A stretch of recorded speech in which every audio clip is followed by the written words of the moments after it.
Selamat bertemu kembali adik-adik semua. Sampai berjumpa lagi dengan saya di video pembelajaran anatomi Fakultas Kedokteran Universitas Sultan Cendana. Pada kesempatan yang indah ini, saya akan memulai pembelajaran anatomi mengenai topik osteologi. Baiklah, pertama-tama saya akan menerangkan mengenai osteo. Osteo merupakan bahasa Latin daripada tulang. Ya, tulang itu akan dibagi menurut bentuk-bentuknya yang ada di dalam tubuh kita.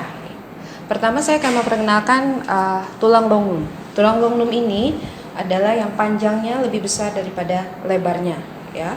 Kemudian ada juga yang dinamakan tulang-tulang brevis yang ukurannya lebih kecil dan biasanya panjangnya bisa sama dengan lebarnya. Ada juga saya akan perkenalkan mengenai tulang-tulang planum atau tulang-tulang pipih, modelnya seperti ini, atau ada juga yang di bagian kranium, dan kemudian ada juga yang dinamakan tulang irregular. Biasanya itu terdapat pada tulang di kranium di bagian depan muka, dan juga kita bisa melihat tulang sesamoid. Itu biasanya tulang yang bentuknya seperti biji sesawi. Dan ada lagi tulang pneumaticum. Tulang pneumaticum itu yang berlubang-lubang dan biasanya kita temukan di bagian daripada orbita dan juga ada juga di basis kranii. Untuk mempermudah mempelajari bagian-bagian daripada tulang, kita akan membagi tulang menjadi bagian tulang yang ada di kranium, kemudian di bagian kolum, kemudian ada yang di bagian trunkus, dan kemudian ada bagian yang di ekstremitas superior dan ekstremitas inferior. Pada kesempatan ini juga kita akan dapat juga pembagiannya bisa berdasarkan skeleton aksial yang di bagian batang tubuh dan juga skeleton apendikular. Jadi pembagian sekarang kita akan mempelajari mengenai pembagian yang berada di bagian aksial.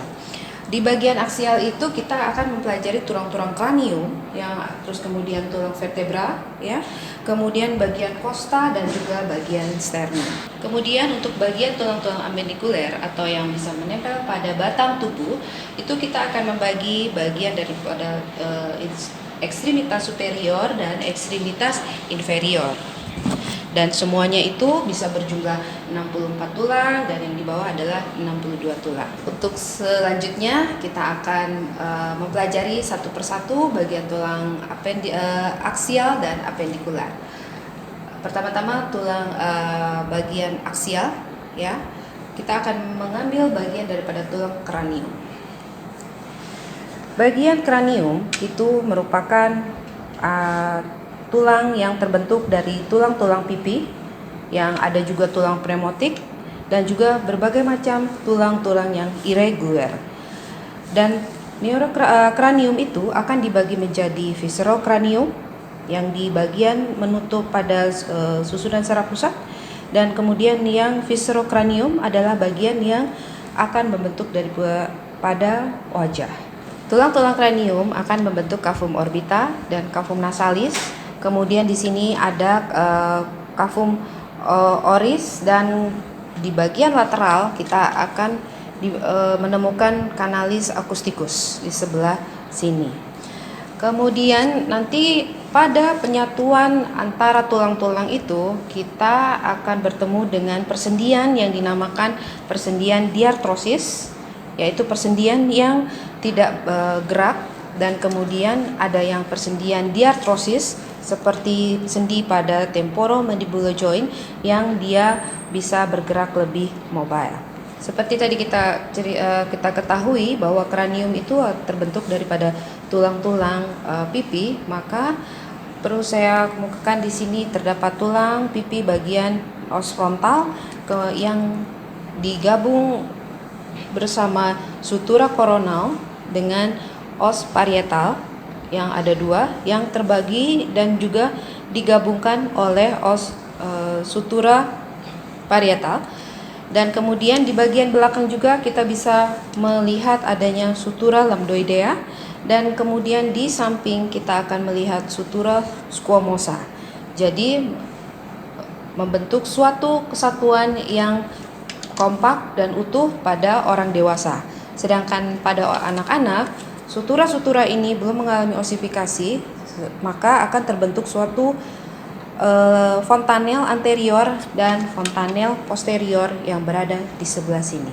Sedangkan bila kita lihat dari aspek basis kranii, kita akan menemukan permukaan yang beragam daripada kranium tersebut, yang banyak akan terlihat atas foramen-foramen. Misalnya foramen magnum untuk keluarnya sumsum tulang belakang, ada juga di sini foramen jugularis, foramen carotis, dan foramen rotundum, yang kesemuanya itu adalah untuk keluarnya saraf maupun pembuluh darah dari susunan saraf pusat menuju ke perifer. Selanjutnya, bagian daripada aksis tubuh, kita akan berkenalan dengan os vertebra. Os vertebra ini akan terdiri atas beberapa bagian.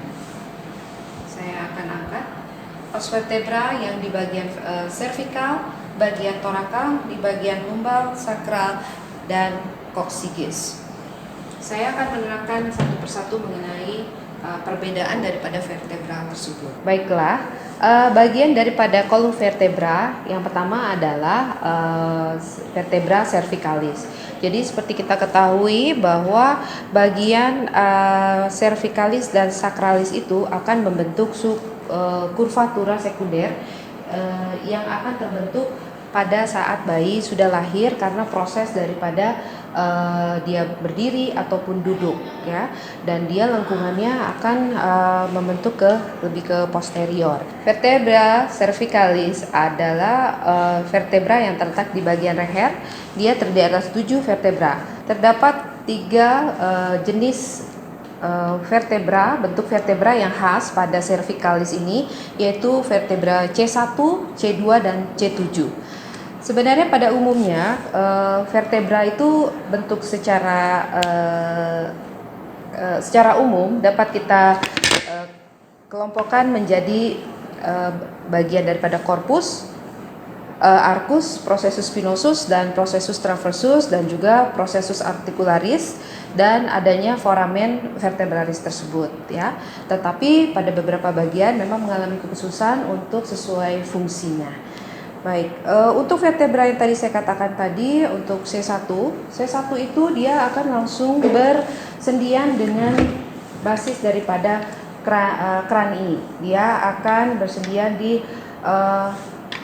atlanto articularis atlanto-occipital, di mana dia akan membentuk suatu persendian dengan basis krani di sini. Dia posisinya seperti ini, sehingga dia akan memungkinkan kita untuk menunduk seperti ini, ya. Kemudian kita lihat bahwa bentuk daripada C1 ini dia lebih gepeng, dan dia untuk processus spinosusnya dia lebih pendek daripada processus spinosus vertebra cervical yang lain. Bagian selanjutnya yang memiliki ciri khas daripada cervical itu adalah C2 yang dinamakan juga atlas. Jadi atlas dan aksis itu akan bersendian seperti ini. Dia memiliki atlas ini akan memiliki bagian yang khas, yaitu dens epistrope. Dia akan bersendian dengan C1 sehingga memudahkan kita untuk menggoyangkan kepala ke kiri dan ke kanan. Ini bisa terbayang posisinya seperti ini. Begini, ya. Oke. Nah, kemudian persendian selanjutnya akan dilanjutkan dengan vertebra C3 yang bentuknya seperti vertebra yang lain. Ini, ya, di mana ada prosesus spinosusnya, ya, ada korpusnya, terus dia ada arcusnya, ya, kemudian dia ada prosesus transversusnya, dan juga ada prosesus articularisnya. Tapi kekhasannya adalah di sini kita lihat prosesus spinosus daripada vertebra cervicalis itu bifid, ya. Nah, kemudian dia persendiannya akan membentuk seperti ini, ya, sampai dia ke C7. Oke, ya. Untuk vertebra cervicalis tadi dia korpusnya kecil, kemudian processus spinosusnya akan bercabang dua, kemudian processus transversusnya nanti akan membentuk foramen costotransversarum. Pada keunikan daripada cervical lagi terdapat pada cervical ketujuh, yaitu cervical yang terakhir, di mana dia punya processus spinosus adalah processus yang paling panjang yang bisa kita raba di bagian belakang kita, sehingga kalau kita menekuk akan terdapat tonjolan. Itu tandanya adalah cervical ketujuh atau dibilang juga C7 ya. Baik. Untuk selanjutnya saya akan menerangkan mengenai vertebra thoracalis. Vertebra thoracalis itu merupakan lanjutan daripada vertebra cervical ya. Vertebra thoracalis juga dia akan membentuk curvatura primer yang lengkungannya berbentuk lebih ke C seperti itu.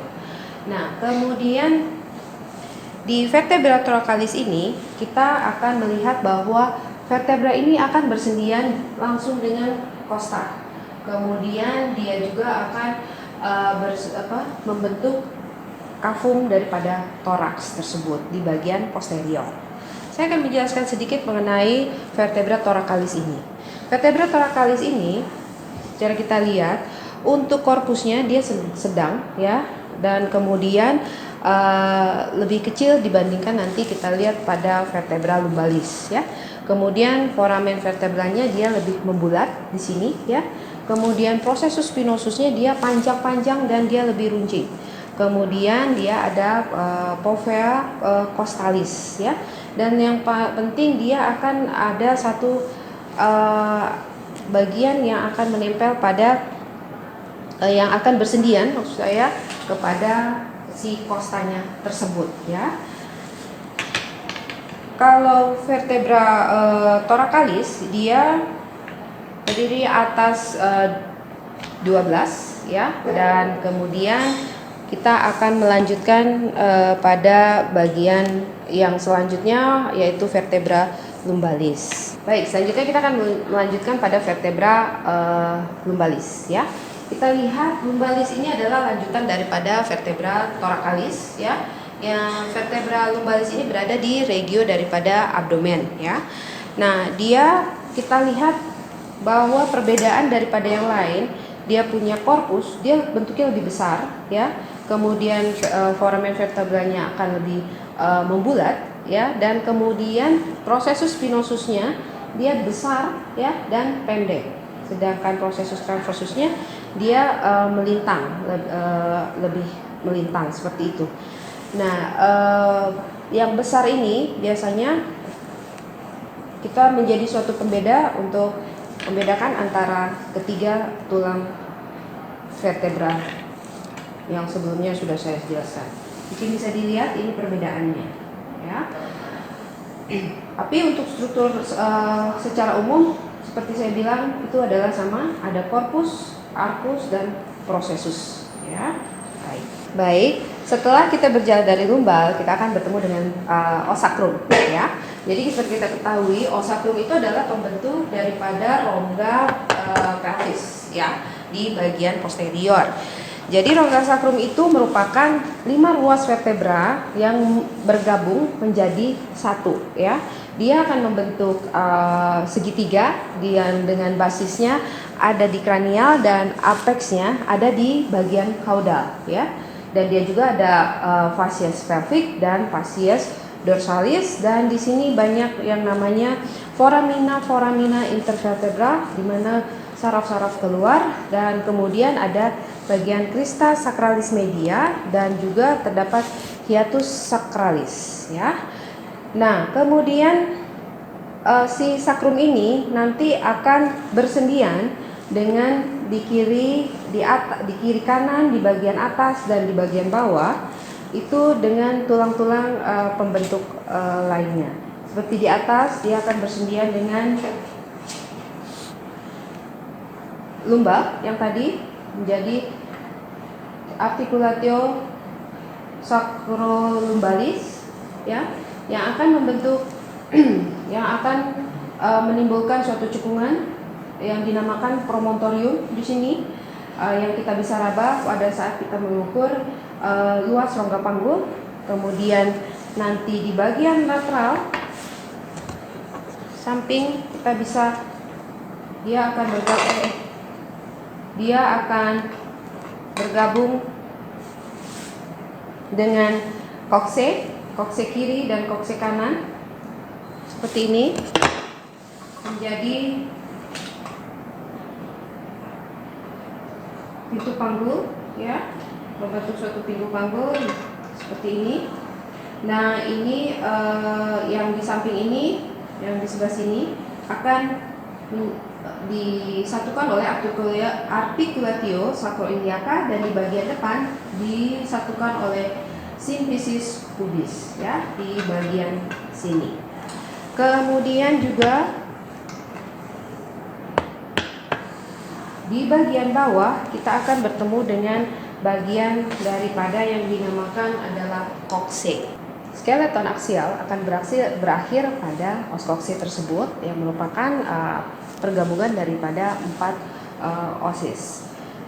Perlu kita ketahui juga sekilas, yang di antara vertebra tersebut ada yang dinamakan discus intervertebralis, di mana discus intervertebralis ini merupakan suatu anus fibrosus yang di dalamnya terdapat suatu nukleus fibrosus, dan dia berfungsi untuk shock absorber.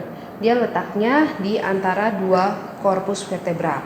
Hal ini akan mempermudah dalam pergerakan dan juga menahan tekanan terhadap beban pada saat kita duduk, berdiri, atau melakukan gerakan yang lain. Sekarang saya akan memberikan penjelasan mengenai skeleton apendikuler. Jadi skeleton apendikuler ini ada yang dinamakan cingulum extremitas inferior dan cingulum extremitas superior, inferior dan superior. Jadi yang dinamakan cingulumnya itu adalah tulang-tulang pembentukan di sini, ya, dan yang cingulum inferior adalah tulang gelang yang ada di bagian pinggul. Untuk permukaan anterior scapula, dia membentuk suatu fossa subscapularis, dan di bawah ada angus inferior dan mudah diraba pada iga ke-7, dan juga di professus spinosus T7. Kemudian kita mengenalan dengan os clavicula yang berada di bagian depan daripada tubuh kita. Dia terletak horizontal, ya, di mana ujung medialnya akan bersedian dengan sternum dan juga fossa pertama. Sternum dan fossa pertama. Sedangkan di bagian lateralnya dengan namanya acromion yang terletak pada tulang scapula tadi. Ya. Jadi pada ekstremitas libere itu akan kita temui ekstremitas bagian atas, ekstremitas superior. Yang pertama adalah tulang daripada humerus atau kita bilang brachii. Dia ada bagian yang bersendian dengan tulang scapula dan juga akan membentuk suatu shoulder girdle seperti ini, shoulder girdle. Sedangkan di bagian bawah, di bagian yang khas kita temukan pada tulang humerus itu adalah suatu fossa olecrani yang akan menerima olecranon dari os ulna saat keadaan ekstensi. Kita bisa lihat sini di bagian superiornya yang akan menerima olecranon pada saat posisi ekstensi seperti ini. Permukaan tulang seperti kita lihat tidaklah rata. Semuanya ini dikarenakan adanya tempat lewat daripada saraf, pembuluh darah, dan juga insersio dan origo daripada beberapa otot yang akan menjadi penggerak pada pergerakan kita nanti. Kalau kita lihat di sini strukturnya tidak rata dan di dalamnya ini ada berbolok-bolok atau squamous. Dari bagian brachii kita akan lanjut ke bagian antebrachii. Di bagian tangan bagian bawah terdapat 2 tulang yang bisa kita ketemui, yaitu ulna dan radius. Os radius yang merupakan pembentuk daripada antebrachii Bentuk khasnya adalah mempunyai kaput sirkuler yang kecil yang bersedia dengan capitulum humeri yang cembung di bagian bawahnya. Sedangkan pada bagian bawahnya dia akan bersedia dengan tulang-tulang metakarpal. Di satu lagi adalah os ulna. Os ulna adalah bentuknya kebalikan daripada os radius, di mana kalau os ulna ini di bagian atasnya dia yang membesar segitiga di atas dengan dasarnya, dan di bawah dia mengecil. Os ulna ini memiliki bentuk yang khas di bagian atas, yaitu namanya prosesus olecrani yang bersendian dengan Trochlearis sumerius, dan di bawahnya terdapat prosesus coronideus yang akan memiliki hubungan dengan incisura radii dan bersendian dengan capitulum radii seperti ini. Ya, setelah dari antebrachii kita akan melanjutkan pada tulang-tulang tangan kita, yaitu tulang-tulang carpalia, metacarpalia, dan juga falang. Yang carpalia adalah ini, ya, yang tulang-tulang kecil, ya. Kemudian yang kita bisa bagi menjadi bagian yang proksimal dan yang bagian distal, ya. Kemudian kita lihat ada tulang-tulang bagian metacarpalia, ya, yang menjadi bagian dari telapak tangan kita. Kemudian kita bisa lihat bagian daripada jari-jari tangan kita atau phalanx, ya. Kita bisa lihat daripada phalanx 1, 2, 3, 4, 5, dan seterusnya. Jadi kita akan melanjutkan sekarang ke bagian bawah. Di bawah kita akan melihat bagian daripada cingulum extremitas inferior, ya. Kemudian kita akan melihat juga bagian dari extremitas liberanya yang akan terdiri atas beberapa bagian tulang mirip-mirip seperti di bagian superior, ya. Kita akan lihat ke cingulumnya dulu. Cingulumnya ini adalah bagian daripada rongga panggul yang akan terdiri dari beberapa persendian tulang-tulang. Pada cingulum cingulum inferior kita akan terdiri daripada os-os sacrum dan juga coccygeus, ya. Jadi saya akan membahas satu persatu, yaitu bagian os sacrum. Os sacrum itu terdiri atas dua, kiri dan kanan. Dan kita ketahui bahwa os sacrum tersendiri ini merupakan peleburan daripada tiga tulang yang melebur menjadi satu. Os coxae ini ada yang kiri dan yang kanan. Seperti ini, dia akan bersatu di tengah membentuk suatu articulatio, yaitu symphysis yang kita kenal dengan symphysis pubis, ya. Dan di bagian tengah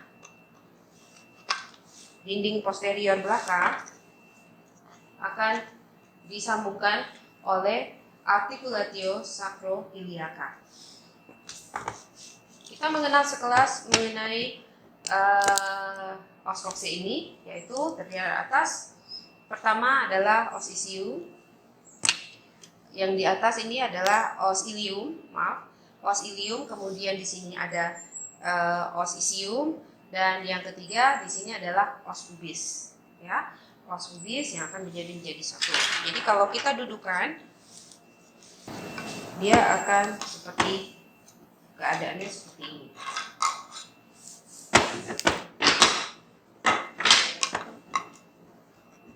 Seperti ini. Inilah tonjolan yang dibentuk oleh os ischium ini yang akan kita rasakan pada saat kita duduk. Kita merasakan adanya tulang pantat kita yang akan menonjol saat kita duduk di suatu tempat. Kemudian daripada bagian daripada cingulumnya itu akan berhubungan di bagian acetabulum ini. Acetabulum ini akan mempersatukan antara cingulum dengan ekstremitas seberanya di bagian caput femur. Ya, tulang yang akan bersatu atau bergabung di bagian daripada coxae adalah tulang femur. Tulang femur merupakan suatu tulang yang kita sebut tulang paha. Ya, itu adalah salah satu tulang yang besar di dalam tubuh kita yang cukup memberikan bentuk tubuh dan juga menjadi pelekatan pada otot-otot paha dan juga otot-otot yang ada di belakang tubuh kita. Os femur ini dia terdiri atas kaputnya, kolumnya, dan trochanter mayor, trochanter minor. Ya, jadi di antara kaputnya ini yang akan berbentuk bola 2/3-nya dan berartikulasi dengan acetabulum yang terdapat pada os coxae, di belakang os coxae sini, seperti ini ya. Nah, kemudian di dalam sini juga dia kalau kita lihat ada namanya povea capitis ya, tempat perlekatan ligamen dan juga suplai darah. Di bagian kolum ini menghubungkan kaput dengan korpus, berjalan ke bawah belakang lateral dan membentuk sudut 125 derajat ya. Seperti kita lihat di sini, sudutnya akan agak membuka 125 derajat sehingga memungkinkan pergerakannya. Dan kemudian batang femur dia cenderung ke depan dan licin di bagian belakang, sedangkan di bagian di bagian depan dan di bagian belakang ini terdapat linea aspera, tempat perlengkapan bicep femoris. Kemudian kita akan berlanjut ke bagian lutut atau articulatio genu. Di sini akan dibentuk oleh beberapa tulang, yaitu tulang tibia, fibula, dan juga femur. Ya, kita bisa lihat persendiannya seperti ini, ya. Nah, sekarang kita akan melanjut ke tulang tibia. Tulang tibia atau yang kita sering kenal dengan tulang betis itu adalah bersendian dengan femur pada condylus femoralis dan caput fibula, dan di bagian bawah ada talus dan distal fibulanya di bagian sini ya, untuk bagian tulang-tulang tarsal. Kemudian ada di atas sini kita bisa lihat adanya eminentia intercondylaris. Sedangkan korpus tibia berbentuk segitiga dia ya. Kalau kita lihat di sini bentuknya segitiga dan menonjol, makanya kita bisa raba tulang betis kita atau kita bilang tulang tering ya. Dan dia itu terdapat 3 fasies tadi ya. Terletak di bagian lateral bawah daripada tulang tibia terdapat yang dinamakan tulang fibula. Dia tidak teraba, dia letaknya agak ke belakang daripada si tibia kita. Dan dia bagian lateralnya dia tidak berartikulasi pada sendi genu, namun pada articulatio yang talocruralis di bagian kaki bawah ya. Pada kaput terdapat processus styloideus ya, dan bersendian dengan condylus lateralis tibia yang di bagian atas. Pada ujung bawah fibula dia terdapat suatu malleus lateralis yang bentuknya segitiga di sini, dan terdapat fasies orbicularis untuk bersendian di sini ya. Terdapat suatu persendian yang akan bersambungan dengan tarocruralis atau bagian kaki ya. Dia fungsinya akan sebagai alat gerak pasif dan juga dia untuk melekat otot dan juga membantu pergerakan dalam tibia. Seperti saya bilang tadi, setelah kita mengenal fibula dan tibia, maka kedua tulang itu akan bersendian dengan tulang kaki ya. Di situ ada yang kita bilang namanya tulang tarsalia yang ada bagian proksimal dan distal, kemudian ada bagian tulang metatarsalia dan falangnya ya. Jadi bagian metatarsalia ini adalah bagian dari dorsal kaki yang bisa kita rabakan dan atau telapak kaki. Baik, terima kasih untuk perhatiannya. Saya berharap bahwa pelajaran dan pengenalan mengenai osteologi saat ini bisa bermanfaat. Untuk lebih rincinya, saya berharap pemirsa sekalian dapat memeriksa dan mempelajari atlas lebih lanjut mengenai bagian-bagian tulang yang belum saya sebutkan maupun juga bagian persendian yang belum saya sebutkan, sehingga menambah untuk wawasan kita dan menambah pengetahuan kita di bidang anatomi. Terima kasih.